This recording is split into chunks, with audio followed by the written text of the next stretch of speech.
What does it feel like to lose everything and still find the strength to make others tremble at their own guilt? Alara had always been the quiet one, the shadow in a family of blazing suns. She was unnoticed and unappreciated. Her parents, consumed by their ambition, and her siblings, chasing their own dreams, left her to fend for herself in a crumbling house on the edge of town. At 17, she was more ghost than girl, her dreams buried under their neglect. They never saw her sketches, never heard her stories, never noticed the fire in her eyes. When they packed their bags for a new life in the city, they didn't even leave a note. Just an empty house and a hollow ache in her chest.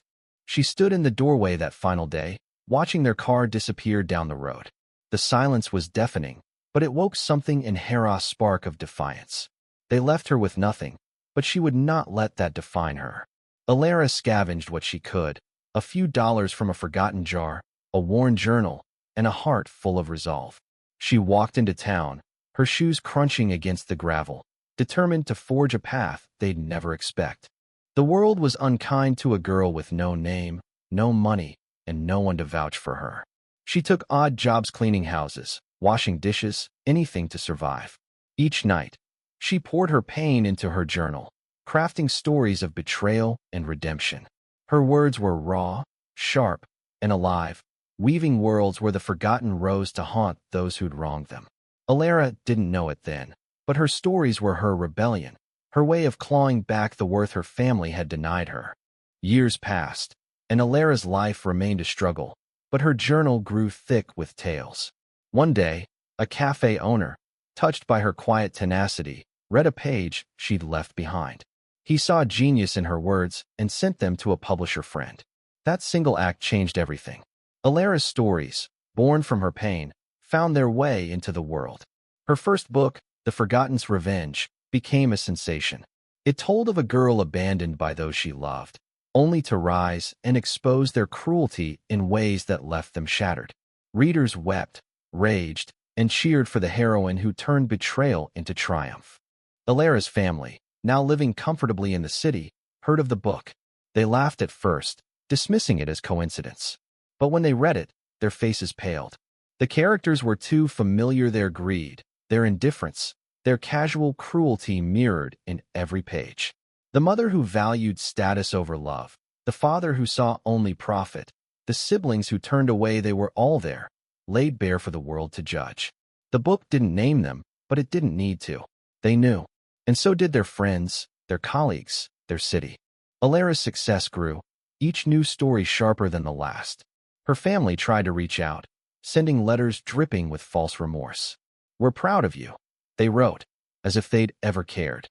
Alara didn't respond. She didn't need their approval anymore. She had built a life from the ashes they left behind, and her stories were her vengeance, not loud or violent, but piercing, eternal.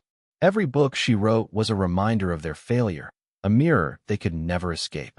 At a book signing, a young fan asked her, "How do you write such powerful stories?" Alara smiled, her eyes distant but warm. "I write from the heart," she said, "from the places that hurt the most." She didn't tell them about the nights she'd cried herself to sleep or the days she'd fought to believe in herself. She didn't need to.